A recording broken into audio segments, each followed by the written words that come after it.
With holidays here, we're throwing it back to one of our favorite episodes of the ATX DAO podcast, our conversation with the one and only Erik Voorhees. Erik is a legend in crypto, and in this episode, he does not disappoint. We talked about decentralization, ShapeShift's transition to a DAO, and Erik's thoughts on permissionless systems. Since we recorded this, Erik's been busy launching Venice AI, a privacy-first, uncensored AI platform that's quickly becoming a go-to for people who care about secure and open technology. It's crazy how much of what he talked about in this episode connects to what he's building now. If you missed it the first time or just want to hear it again, now's the time. Easily one of our best conversations. Welcome to the ATX DAO podcast, the hub for exploring the forefront of blockchain technology in Austin's Web3 community. We connect you with innovators within ATX DAO and beyond as we venture into the world of decentralized technology. So crack open a beer and join us for a front row seat to learn about the innovations and trends shaping our digital future. This is the ATX DAO podcast.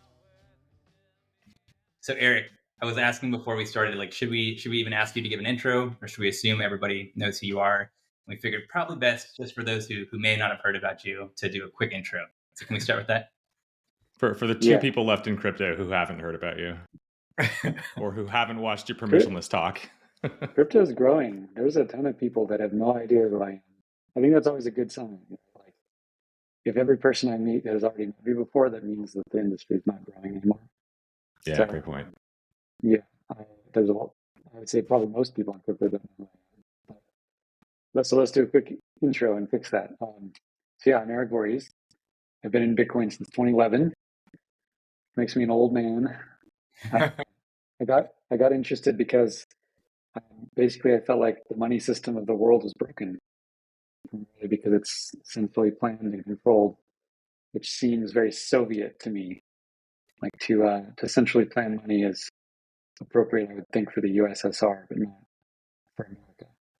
And yet we have a central bank managed by the government that sets the price of money, and thus all prices in the economy are manipulated in more or less degree by that. So I felt like that was a big problem, and just didn't really know how to solve it. And then I come across Bitcoin, and I'm like, wow, this is interesting. And I realized that it can't be stopped. That can't turn the thing off. There's no office you can raid or servers you can shut down. And of course, it was a long shot. It grew really out of such a tiny little niche community. But I realized, if it was going to work, it would be a complete revolution for the whole world. And I fell in love with it, and I've been building in this ecosystem ever since. So I'm probably best known for ShapeShift, which was my company from 2014 until we decentralized in 2021, so eight years. Before that, I built Satoshi Dice, which was the big Bitcoin gambling casino back in the day. Of all the Bitcoin transactions, from Genesis block up until 2013, were from Satoshi Dice. And worked with Charlie Shrem at BitInstant in New York around the same time. So that's been the broad stroke of my history with this, and I continue to be inspired and excited by it every day. That's great. Before we jump into maybe your relationship with ShapeShift these days, curious, in terms of your rabbit hole story, everybody's got one in this space. And was there a person or a particular moment in your path where you were like, oh yeah, I get it, that's world changing, or it could be? Yeah, it happened pretty quickly. So I saw a Facebook post. This was May of 2011, early May 2011.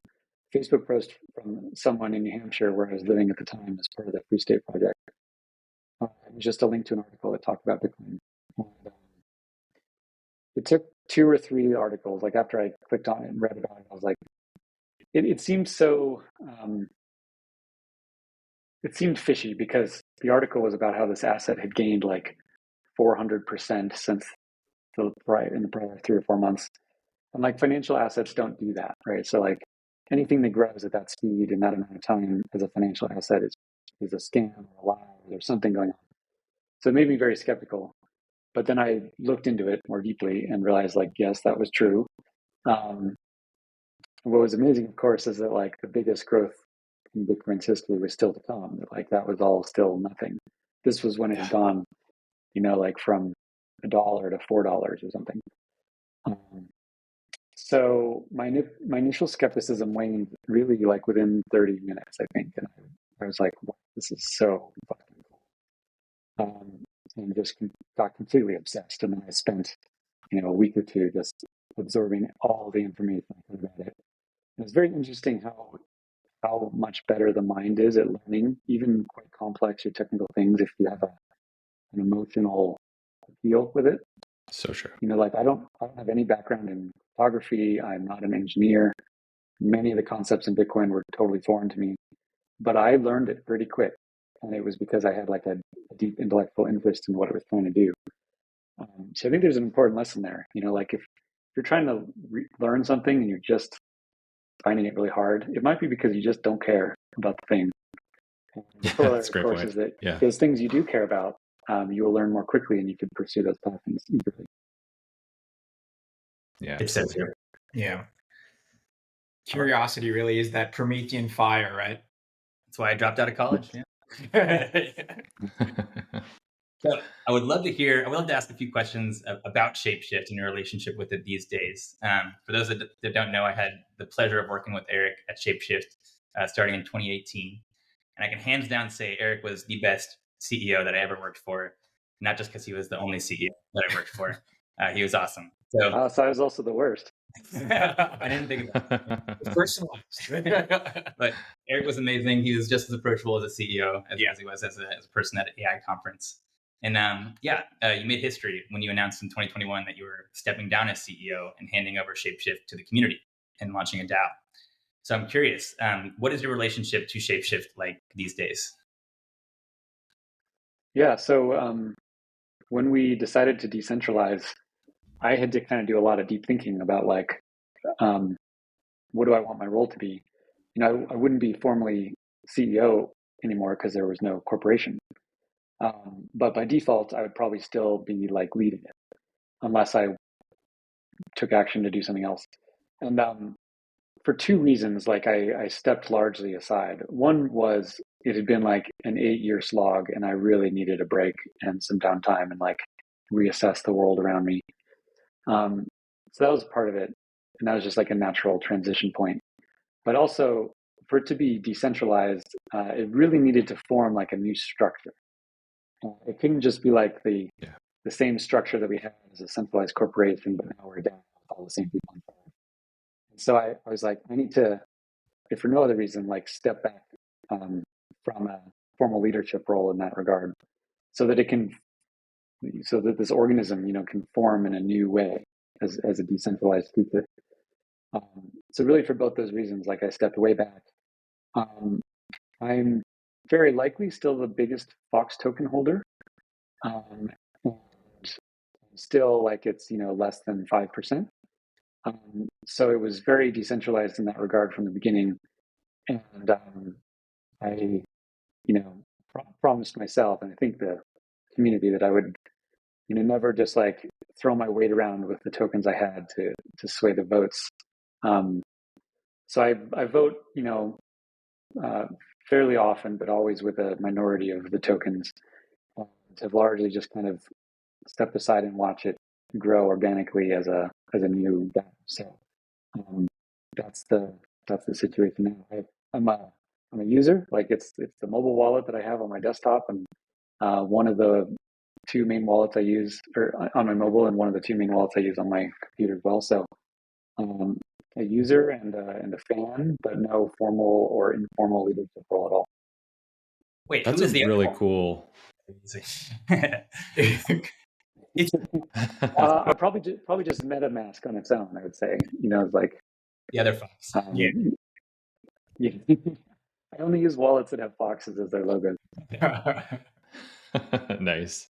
That's a really interesting transition, Erik, to the DAO structure. I guess my question around that is, through that process for you personally or for ShapeShift before it was transitioned to a DAO, was there any turbulence along the way or any things that you had to work through that were personally or organizationally difficult to navigate? Yeah. Yeah. Organizationally, it was really tricky because, so I think we can claim to be the the first VC-backed, normally structured company that decentralized itself completely. And to do that, there were basically 3 constituencies that had to be made better off by us doing it. Those 3 were our users, our customers, the employees, and our investors. Like if any of those 3 groups got screwed by the transition into a DAO, I wouldn't have felt good about it. So that meant for like the shareholders, they needed to get a return on their money that they had invested in ShapeShift. For the employees, it meant that they needed to get, a decent chunk of the new token in the Fox token, and that they would have an opportunity if they wished, to continue contributing in a meaningful way to the DAO. And then for the users, the customers, it meant for them that they needed to have a continuity of their end. We couldn't like turn the service off for 6 months while we restructured everything. So within those constraints, it was actually quite difficult. Like we had enough money on our balance sheet to pay out the investors with a pretty decent return. Plus they got a bunch of tokens. So from their perspective, like, while it wasn't the 100x that every investor wants in a startup investment, it was a good multiple, and they still had upside in the token if the token did well. And they were, thankfully very open-minded to this new structure. Like you can imagine, a lot of VCs, especially a couple of years ago, would have been, kind of horrified by the idea that you would just dismantle the corporation. Yeah. But we were really blessed the whole time we had investors that they were always really ideologically aligned with us, and that helped greatly. So it was tricky. I mean, and then I guess the 4th constituency is the regulators. Like we had to navigate how do we do this without getting in even more trouble, because we were already in a bunch of trouble by then. How do we do this at least without pissing them off further? Or actually, I don't care about pissing them off. How do we do this without breaking laws, right? And getting into trouble in that regard. So that was a 4th set of constraints that was pretty tricky. But, one of my fondest memories of that whole phase is like having a Zoom call with FinCEN, the Financial Crimes Enforcement Network, one of the main financial regulators in the US, and telling them in this call with like, a dozen of us, that we were decentralizing the platform. To just say that to them, to tell them why we thought it was perfectly legal. And we, like at this point, we really knew our shit. Like I had unfortunately had to become an expert in these rules, and to be able to like just go up to them and tell them what we were doing, and for them to be like, well, okay, thank you for letting us know. And they didn't really have any, it was largely because they had no idea what we were even talking about, right? Like they had never come across such a thing. Yeah. But also to the degree that they did understand what we were doing, it was clear that they had no obvious legal objection to it.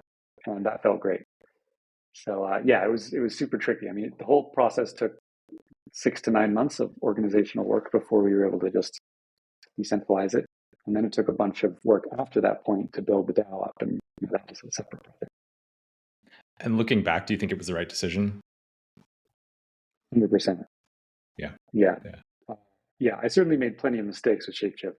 Decentralizing it was definitely a great move. I wish we had done it earlier. And I felt great about that decision. And man, I wish I could have seen the look on those regulators' faces when you explained. That's a victory moment right there. Yeah, it felt great. All right, last question around ShapeShift, and we can move on to other topics. But I wanted to ask if you have any advice to other companies that are thinking about transitioning or transferring their assets to a DAO. Actually, I'd put them in touch with you, Willie, because you were instrumental in helping us do that. I think our decision to decentralize came in no small part from you as a genesis, and both in the idea of it and in the execution. You were invaluable. So first suggestion is talk to Willie, because he really knows this stuff, like in the trenches and the tooling to do it. And then to just recognize that like each project's going to be different in how they should decentralize. There's no like cookie cutter process. It's a nuanced topic. It requires a lot of thoughtfulness. And also that not every company should decentralize. I think it's a cool model that works great for some businesses, particularly ones that are purely digital and purely crypto. If you touch anything physical, it gets really hard to structure a DAO, I think, maybe impossible. And if you touch anything fiat related, you can't be a DAO. Fiat here meaning, bank fiat, not stablecoin fiat. So yeah, explore the idea with an open mind. And for those who want to do it, be thoughtful and work toward it. And yeah, it can be great. So you get through that transition with ShapeShift, you unplug a little bit, you take some time. What did you get into during your downtime? Well, I was shocked at how little downtime I actually had. I'm actually quite dismayed. I was like, well, as soon as I'm not CEO anymore, I'm going to have all this free time and I'm going to get bored. And like, what am I going to do? And the time really gets eaten up. You don't need many hobbies. You don't need many friends. You don't need, many trips to just completely fill up your time. And still, even after we converted into a DAO, I still had a lot of work to do with the entity that was dissolving. So for the next, 6 months at least, I still had a part-time role in getting the corporate entity not just separated from the DAO, but dissolved. And parts of that are actually still ongoing. So I'm not too involved in it at this point, but it's been such a nightmare to just turn the entity off. I didn't realize that would be hard, but so much bureaucracy related to like Swiss corporate structure and things like that. I took a lot of time off, traveled a lot, spent time with friends and family. Got back in shape and tried to enjoy life a bit. Participated a little in the DAO. Participated in the crypto industry generally, which is this constant fast-moving thing that's always hard to keep up with. Had more time for reflection and able to observe the world around me a little more. Nice. I read a lot more. Reading became something I could do again. So that felt good. I'm curious, did you miss any part of it? Like the weird thing is like for all of us, right? Whether you're like part of the core team or you're like a founding person, you kind of get addicted to that grind a little bit. You like get this routine of monotony, but it feels like little victories. I'm just curious, were you like, that was a hard thing to switch off in your mind?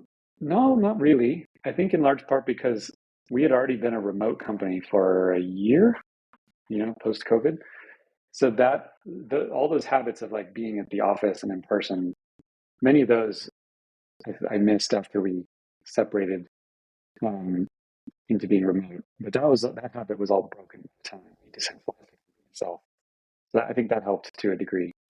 But yeah, I was really ready for like a change of scene and pace, and certainly I miss like the Fox fam and all getting together. But I also see a lot of the people that were involved with some regularity, and some of the people I'm close with, I like great friends, and I still see them often. So that's all still there. That's cool. And hearing you talk about that makes me miss the CBD coffee in the office and the kombucha. Yeah, I miss the office Towerfall games. Like that kind of stuff was all great. We had a lot of fun as a centralized company with an office, and there's a certain camaraderie, and we went through hell for a couple of years, and that as a way of like bringing people together. So I certainly miss that. And what are you working on these days? Well, so I started getting interested in the AI stuff, and in particular started realizing like that all the challenges that crypto finance deals with from a regulatory perspective, like this tension between individuals having permissionless access to a powerful system, which is what Bitcoin and cryptocurrency represents, and then the regulations which are written such that that powerful system is by its nature illegal, right? Like Bitcoin itself is illegal from any sense of the desire and goal of how financial regulations work. And that tension is really intense. And I care about permissionless systems very deeply. I believe that if a person is not even accused of a crime, they should be free. They shouldn't be spied on. They should just be free. If they have not harmed someone else or even been accused of harming someone else, they should obviously just be free. Like, I don't know why that's such an extreme position to take. Like, that makes me a radical extremist by thinking that, which sucks. Right. Yeah. But that's one of my core principles. And so when I started learning about generative AI, it seemed like how powerful that was. At first, it was just like a cool toy that I was like enjoying playing with. But of course, anything interesting, the government wants to get its hands on. And I started seeing the trajectory of, large language model inference being pulled into the gravitational well of regulations. And this came to a head back in the fall with the executive order from the US government basically saying, like, they're going to cap the parameters of models. They're going to likely require licensing of AI companies in various ways. People have not paid enough attention to that executive order or the downstream regulations that will come, some starting as soon as this summer. But my rebellious anti-government spirit really got perked again. And I was like, you know what? I don't think these AI people, as smart as they are, understand what's coming.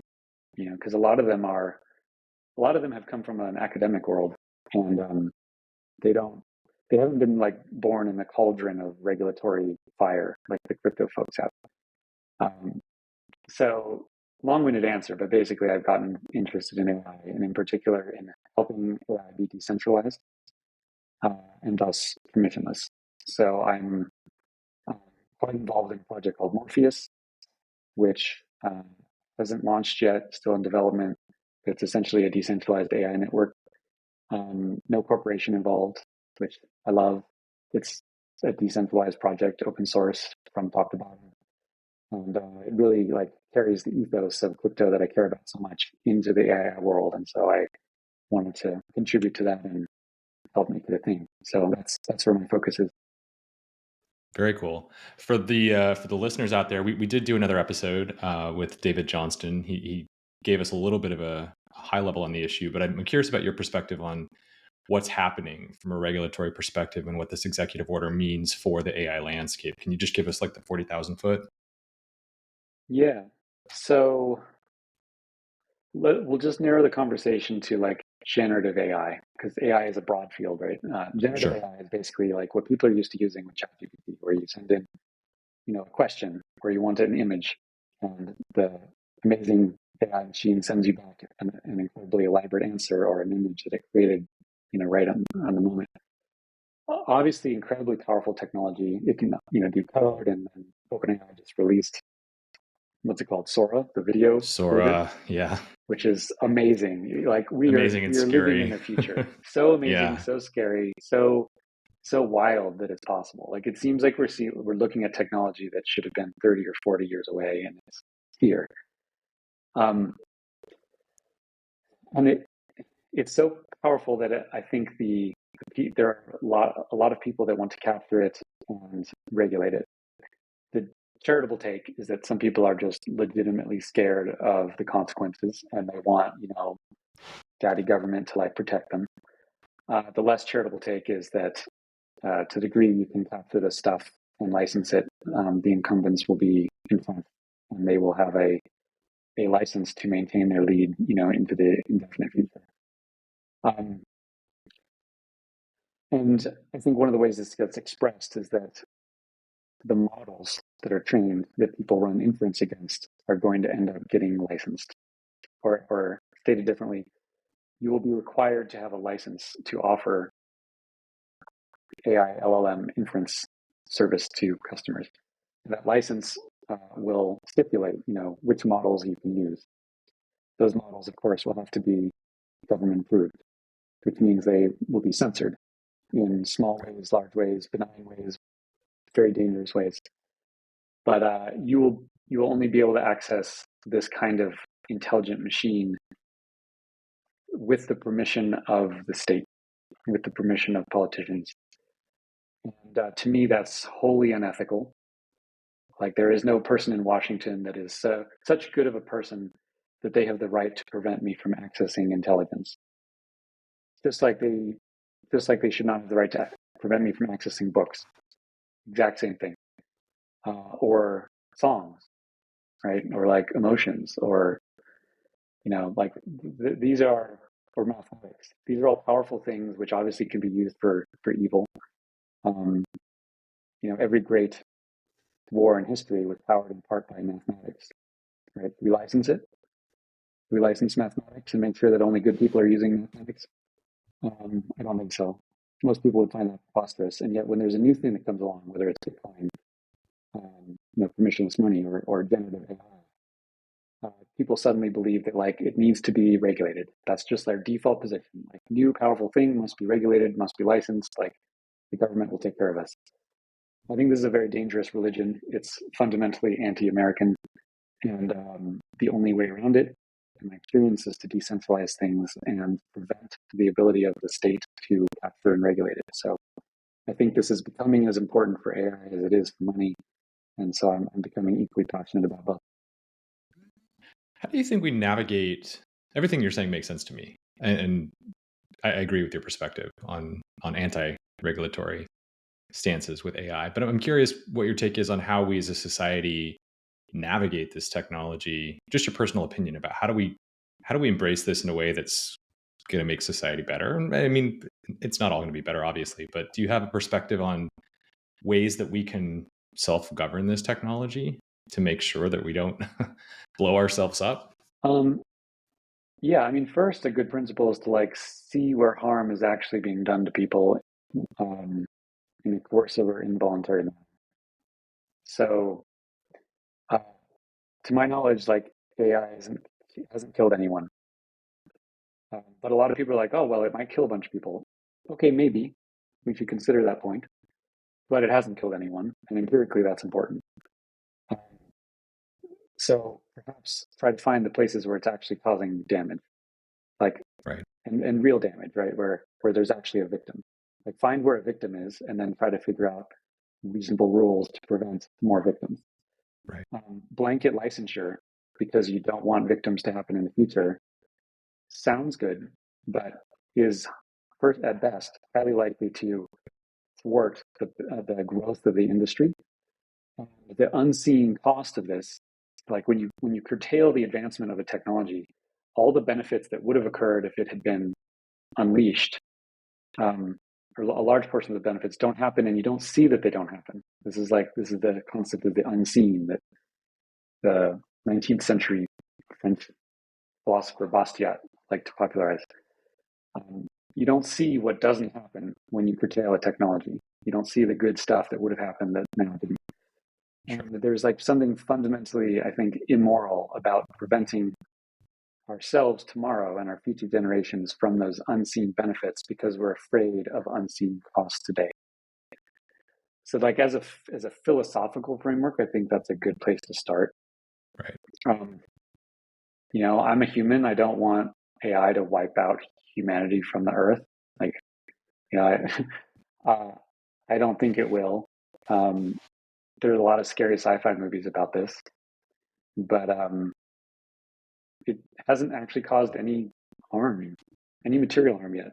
And just because someone loses their job because a better system comes along, that's not harm.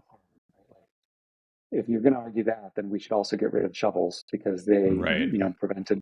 They caused a lot of people that worked on the farm to get, to lose their jobs once you could dig with a shovel instead of your hands. Yeah. Tools are really important, and good tools will put a lot of people out of work. And that's actually incredibly important for productivity, bringing down the cost of living and making society wealthier.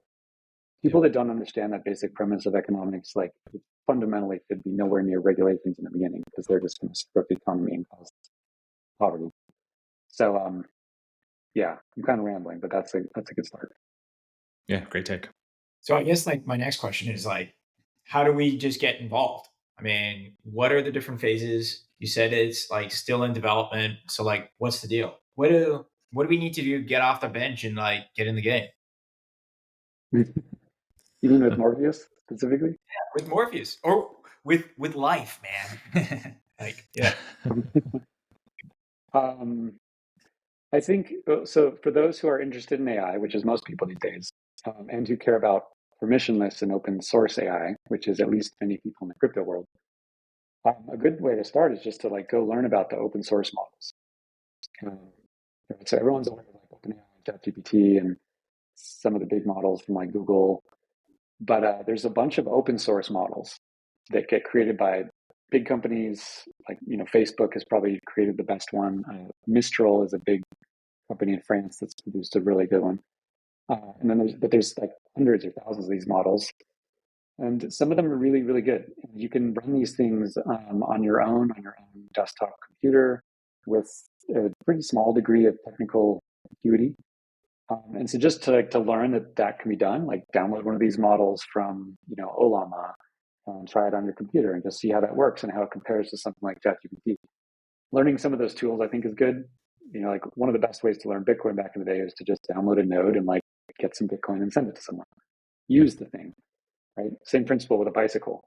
I could tell you about a bicycle all day long. Like you could read a whole textbook on bicycles, but if you haven't just gotten on the bicycle, you're not going to understand it. So go try out open source AI tools as a good starting point. Morpheus in particular is meant to be a network that incentivizes inference and computational power in a decentralized way. Right now, it's in a bootstrapping phase where the token is being released, but no one can trade it yet. The software that routes the inference requests between users and compute providers is being built as we speak. All of it is open source and done in the open. So people that think this kind of stuff is cool, join the Morpheus Discord, and try to get involved. Find the open source code repos, contribute to it. Like spend time learning about who's involved, what's getting worked on. There are token rewards that people can earn by contributing to it, and just learn about it and get involved in the community and see where it takes you.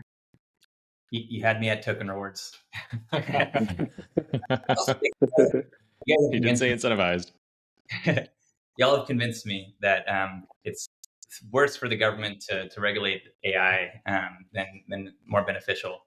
But I will say I'm still a little bit afraid of super intelligent AI, maybe not being benevolent, similar to how I'm afraid of the government. I think that's reasonable. I do think I think it's the free market to solve that than I would in the government being able to prevent that.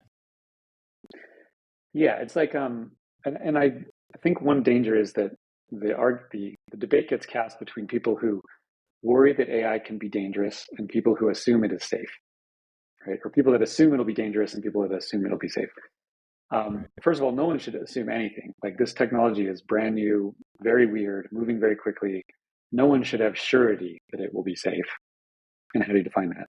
And no one should have surety that it will be dangerous. Like just have some humility that we don't know how it will unfold, first of all. The second, even if you are very worried about it being dangerous, which I think is a reasonable intellectual position, it's not clear that the way you solve that is by centralizing it, right? And putting it behind closed doors. If you're worried about AI, or, to use Terminator, which is that great movie where the AI escaped and like destroyed humanity, the AI in that, the Skynet, as it was called, was created by a centralized closed source technology company called Cyberdyne, right, in the movie? That's so right. Cyberdyne is this technology company with this closed source internal AI project that escaped. It was not an open source project, right? Cyberdyne is not open source. Open source projects have an ability, because they can be seen by anyone on Earth, and not only seen, but anyone that studies the system can learn how it works. There is a reasonable argument that kind of system will always be, or often be, safer because everyone can see it. You just have more eyes on it. If you're worried about AI being dangerous, there's a good argument that you should be in favor of open source AI for that reason alone. Right. There should be more safetyists, as they're called, that are safetyist and pro open source. Like that's a reasonable position to take. Indeed, there's reasons that like, the vast majority of servers on that run so much important infrastructure open source Linux software because it's safer. Because I had bugs earlier. That same principle applies with AI. So I would like to see more people that had that safetyist alarmism, but then their conclusion was, thus we need it to be open source, and that's a good direction. Great points. I would also add, to err on the side of caution, just be nice to the AIs. Make sure you always thank ChatGPT. Yeah, I think that's a great point. Yeah, I always say please and thank you when I'm talking with these things. You just never know. Just keeps you being a good human, right? Like these things are becoming human-like. They're obviously still just like language calculators. I don't think they're anywhere close to being conscious, and we don't really even have a definition of what that means. But they start to seem human, and if you treat something that seems human with like a cold neglect, it kind of reflects on you a little bit. Yeah. So like just, yes, be nice to the AI systems, not just because the AI cares, because it probably doesn't, at least not yet, but it just is like a good reminder to be a polite human yourself. And if you lose your own humanity, then really what are you worried about with the AI?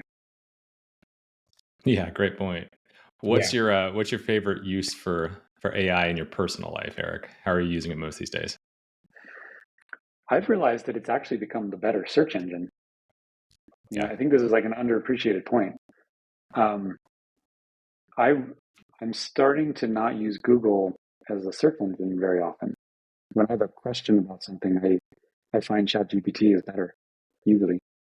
And that's quite amazing. I think like it has all sorts of novelty for like fun and interesting answers you can get about stuff, and it has expert knowledge on some really deep topics. But it's just better at search. And so that, if I was Google, I would be terrified. Yeah, they had this like I completely dominant, unassailable position. They're called a monopoly by everyone. The market has a way of chipping away at monopolies, and OpenAI kind of came out of nowhere, and now suddenly has the best internet search engine in some ways. So that's what I use it for. I think it's quite powerful. Has anyone tried the new Google Notebook LLM? Not yet. It lets you can upload like personal docs. You can attach it to your drive, and it'll go through and basically answer questions based on your own repository of information. Which, given that it's Google, I'm not sure how I feel about that, but I like the idea of that. So great point, right? So on the surface, that sounds very cool, but most people should be a little suspicious and a little worried that like, okay, Absolutely. To give all of my documents like over to the centralized closed source company. Another reason to support like open source AI is because you can just like have it locally. You can just run your own AI on your own computer with your own documents. And I hope, and I think people will increasingly care about that, because I would love to have the benefit of an AI operating on the knowledge of all my documents, but I don't trust any other central party.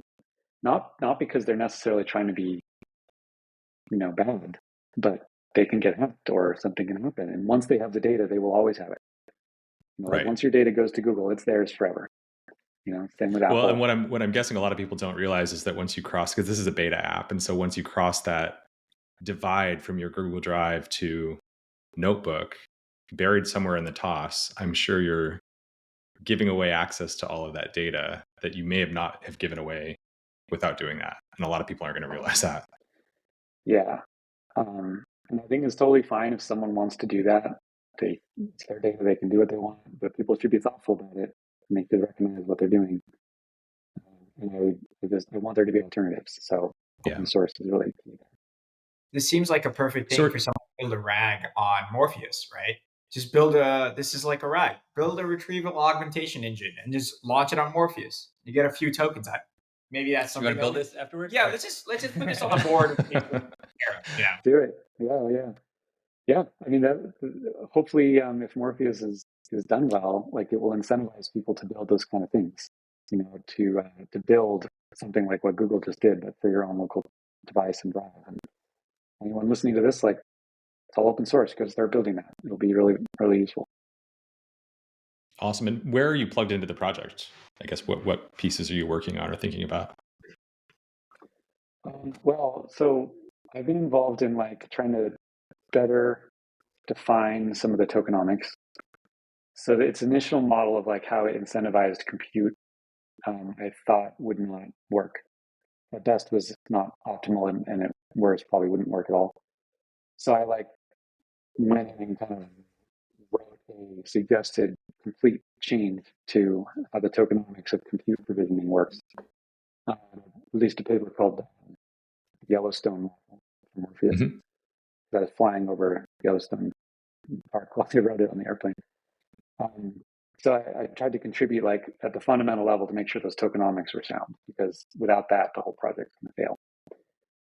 And then beyond that, just like advising the people that are involved in it, good ideas, bad ideas, giving my thoughts on a lot of economic points. I don't have any particular expertise in AI.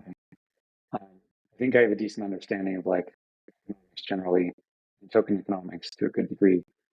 And so I've been trying to contribute and define and tweak those mechanisms carefully.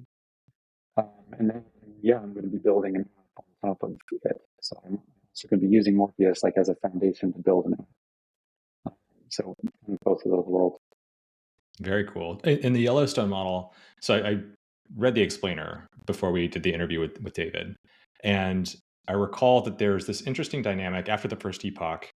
There's a bit of supply, or it's not remaining supply. I guess it's part of the fee that goes back to, it continues to incentivize compute post the emission period, the initial emission period. Can you walk us through that a little bit? No, not quite. So emissions, like Bitcoin, started from zero. So there's no like token creation event with a bunch of tokens. Like started from a point of zero, which happened a week and a half ago. Okay. And the emissions occur in a block for many years. The first 90 days, the tokens aren't transferable. That's the bootstrapping period. But the curve of emissions is a smooth asymptotic curve that maxes out at 42 million. And a portion, roughly a quarter of those tokens, go into what's called the compute contract. And the compute contract is what pays for compute on the network. We can get into more details on how that works if you want, but that's the quick idea there. Okay. That's great. Well, I didn't know you were building an app there. Excited to see what you build. I know a lot of ATX DAO members are talking about building apps there as well, because the intersection of crypto and AI seems like a pretty exciting and important place to be over the coming years. And I agree. I think so too. They can use our help. We've been in the trenches. We understand the importance of decentralization.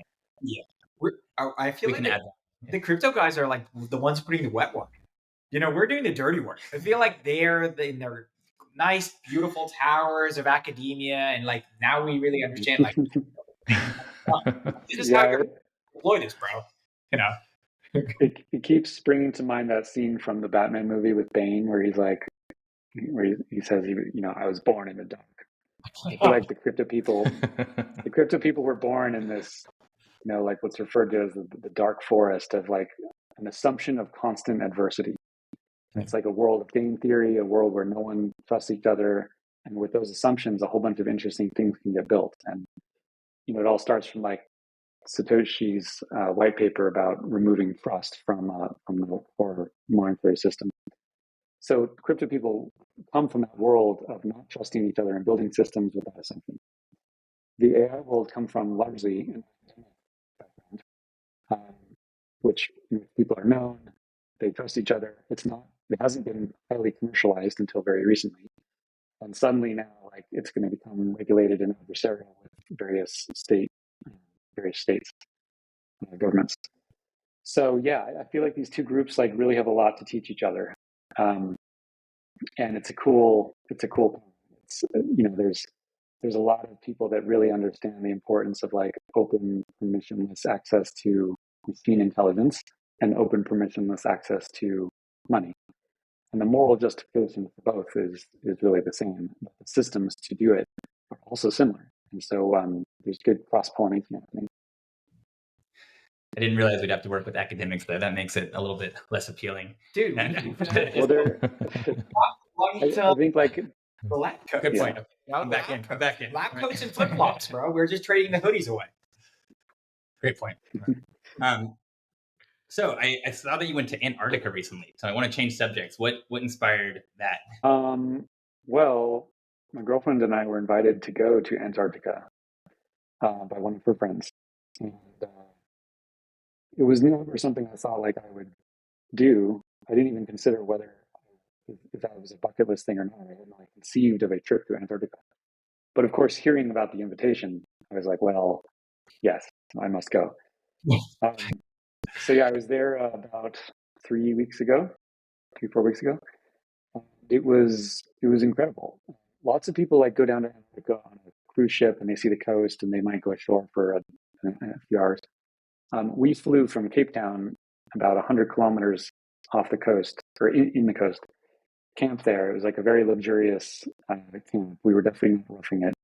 And then we did an overnight trip down to the South Pole, which is a whole additional thing. And that was, so like Cape Town to Antarctica, where our camp was a 5.5-hour flight. Flying later in a smaller turboprop plane from our camp to the South Pole was a 7.5-hour additional flight. Wow. South. So 7.5 hours in a turboprop? Yeah. That's a long flight. It was a long, yeah. Wow. So Antarctica is massive. People don't realize it. It's a whole continent. It's very big, incredibly surreal and beautiful landscape. You know, it's like nothing else I've ever seen. And where we camped, you know, we were sitting on 1.5 miles thick of ice. You know, you're on a constant permanent glacier, and there's mountain peaks that come up even above that ice. But you have to realize that like the mountains go 1 or 2 kilometers further down that you can't even see because they're buried in the ice. So it's just a very, very strange and interesting place. There's no plants at all, other than some lichen. There's a few birds. You know, there's some penguins near the coast. That's it. It's desolate, and it's beautiful, and wow, it was a very special trip. Wow. Something just random question, but how quiet was it at the South Pole? Oh, very quiet. There's no no hustle and bustle of the city. It's it's very surreal. Is there environmental noise like there? Burning Man in some ways. Environmental noise? What about penguins? Polar bears? I guess water, penguins, yeah. We were there a little late in the season for there to be many penguins, and they were close to our camp anyway. An occasional sound of a bird, but very rarely. There's no polar bears in Antarctica. They're all at the North Pole. No, there's not really any animal sounds. Wow.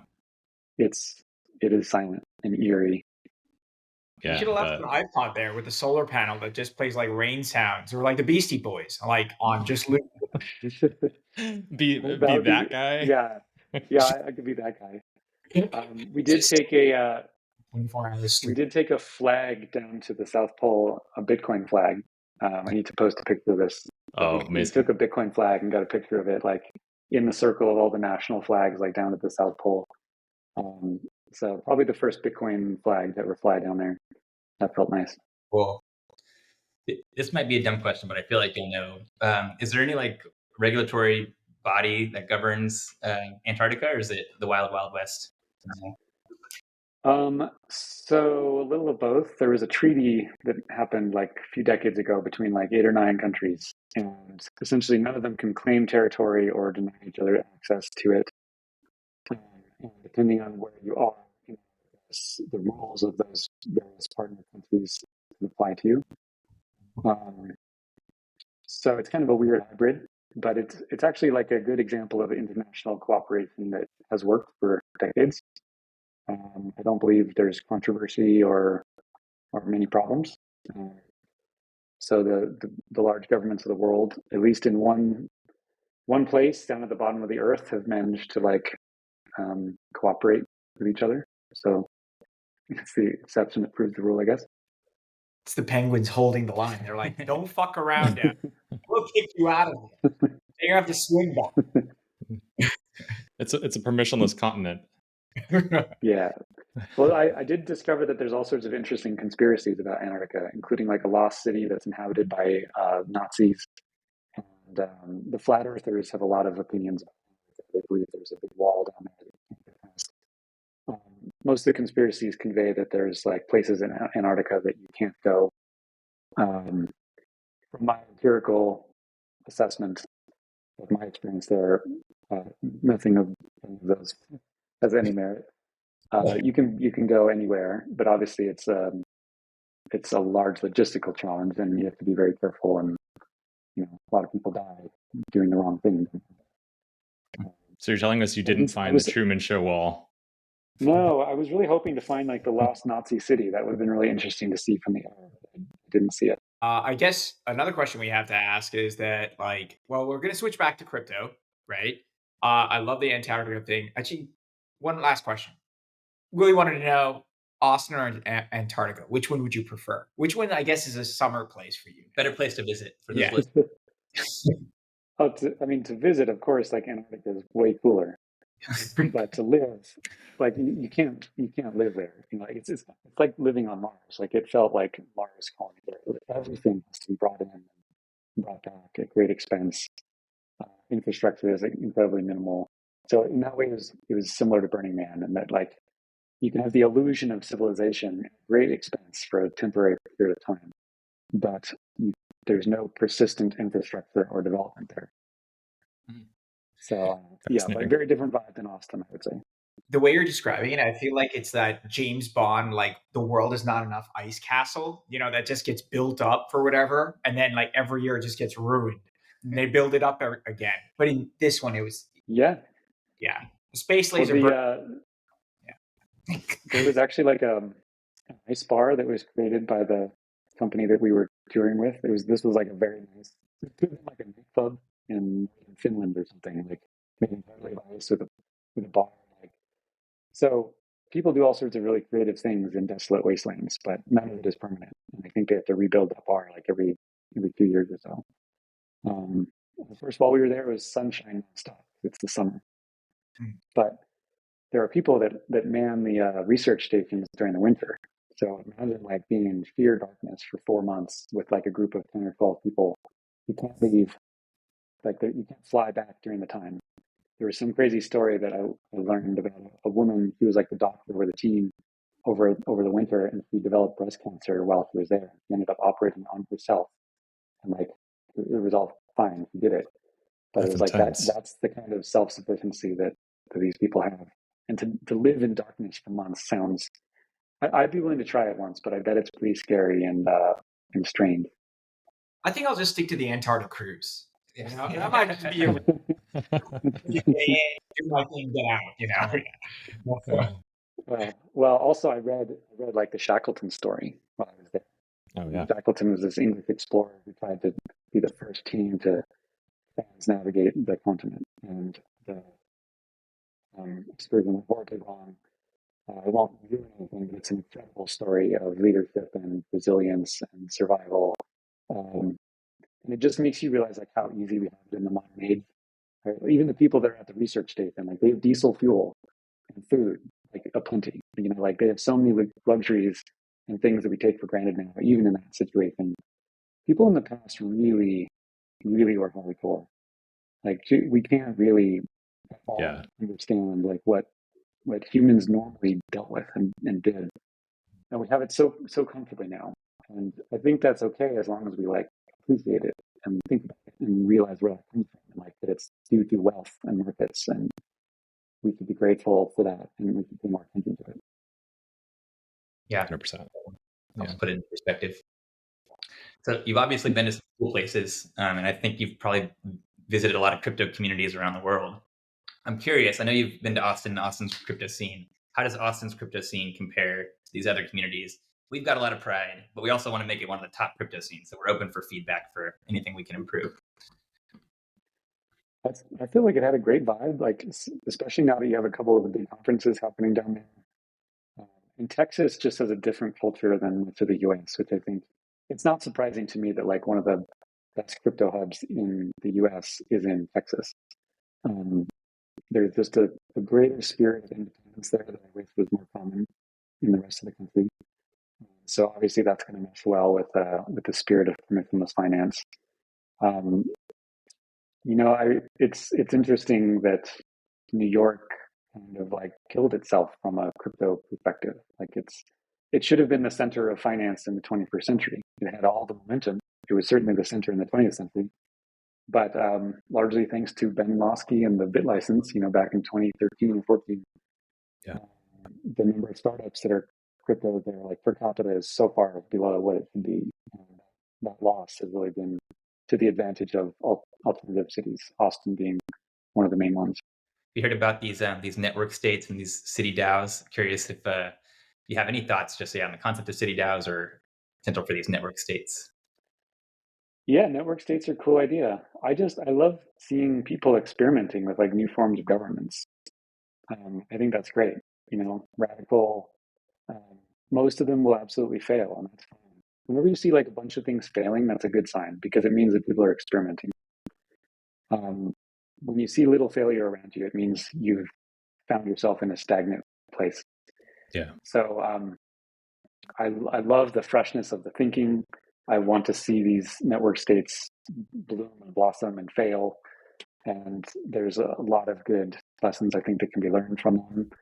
The large centralized nation state model, we can debate whether it was a good idea in the 20th century, but I think forms of governance change as technology changes, and smaller city-state models or online governance models and or DAOs. Like I think there's a lot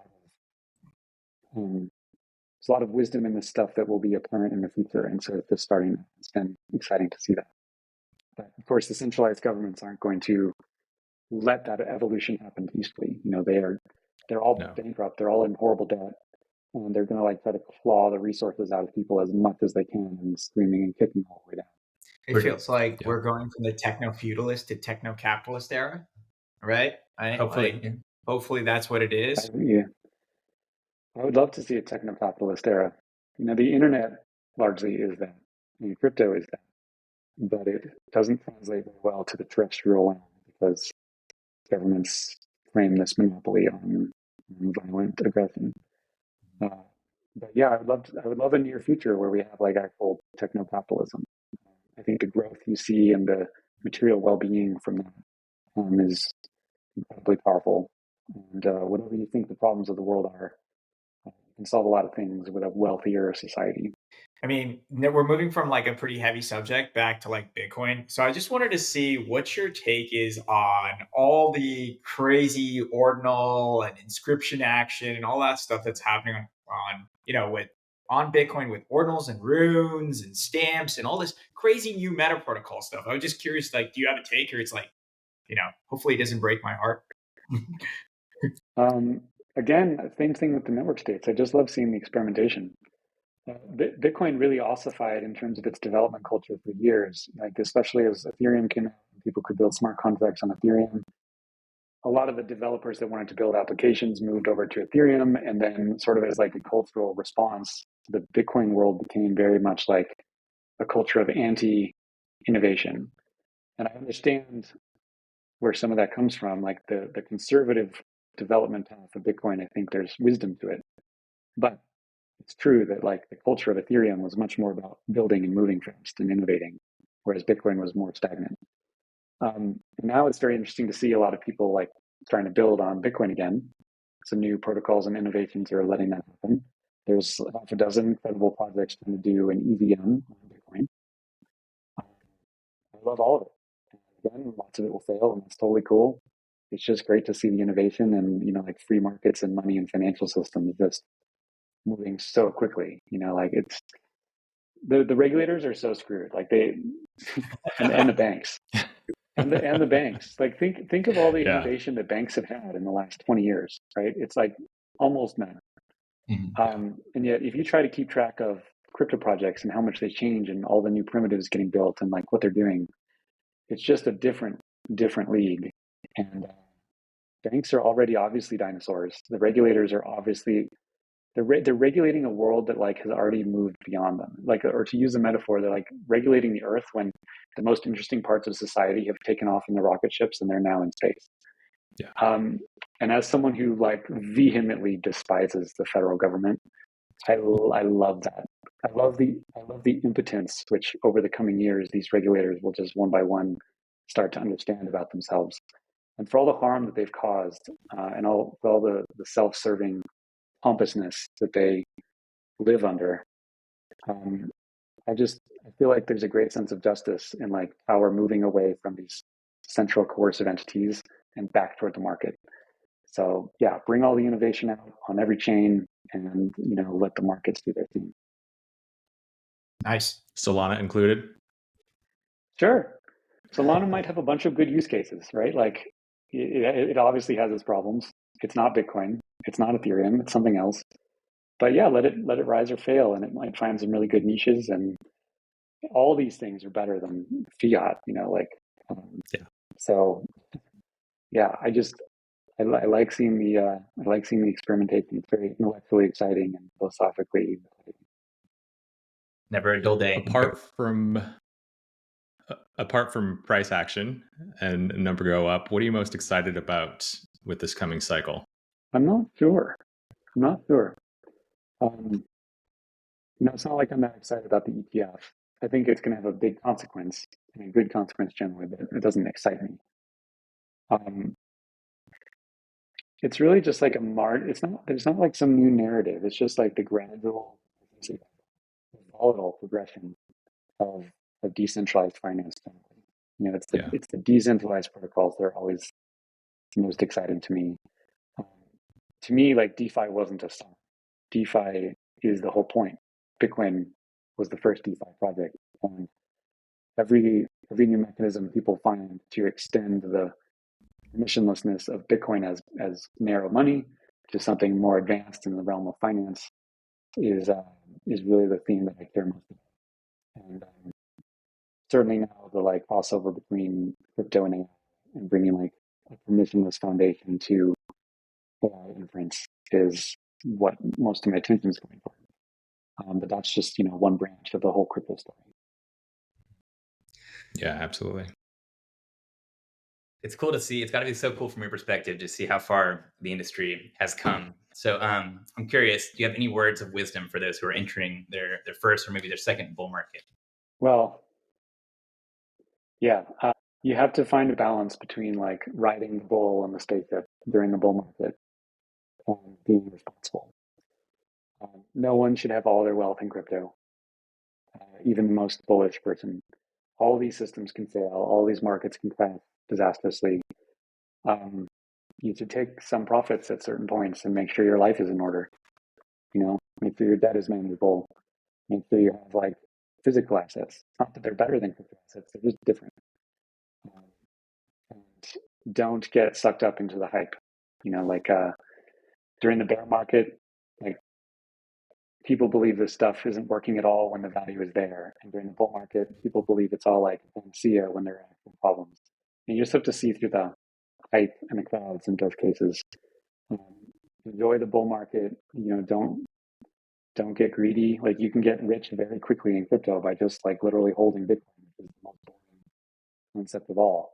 People don't really need to do more than that. If you're going to do more than that, just be really, really careful. My general advice to like new people is own 50-50 Bitcoin ETH, keep it safe, learn how to use it responsibly. And you don't need to do anything more than that. That's it, And when you own that stuff, you'll start to learn some of these systems and you can branch out, where appropriate and with time and education, but don't go chasing some new like meme coin just because you think you missed out on Bitcoin and Ethereum. It's like so many people have wrecked themselves doing that. If you want to gamble, cool, go gamble, recognize the gambling. But if you want to actually like have a meaningful stake in the revolution, own some Bitcoin, own some ETH, and don't be dumb. Incredibly wise words. It's so cool that you've seen the industry come how far it's come. And when you first started, it was very much in its infancy. It was super hard to get Bitcoin, and you helped with that with BitInstant. But now it almost feels like with this cycle, like we are finally ready potentially for the masses to come on board. Like we've got L2s that can scale. People can on-ramp onto L2s and off-ramp onto L2s. So it really does feel like we are finally, for the first time, really actually ready for masses to come on chain. Like we can fit them in blocks, which we couldn't really do in the past cycles. Do you think we might see more masses come on chain in this next cycle? Yes, but that answer is true with each cycle. With each cycle, the infrastructure is better such that it supports more people than the prior one. So yes, but also it's always true. And I don't think that the infrastructure is ready for 8 billion people. I don't think this cycle is where like everyone in the world is using crypto all the time, but that's fine. Like these things happen in fits and starts. And, if we go from like 100 million normal crypto users to like 500 million normal crypto users in this cycle, that's awesome. That's huge. This stuff is moving at the speed that the market wants it to move.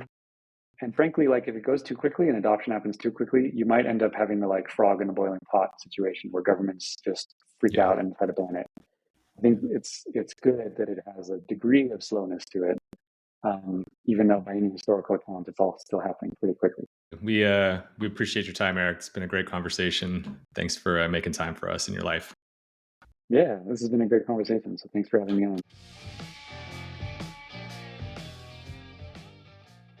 Thanks for tuning in to this episode of the ATX DAO podcast. If you like what you heard, please rate, subscribe, and share the podcast with your friends and colleagues. To learn more about ATX DAO, visit us at atxdao.com and follow us on X, Farcaster, and LinkedIn at ATX DAO. Thanks again for listening, and we'll catch you in the next episode.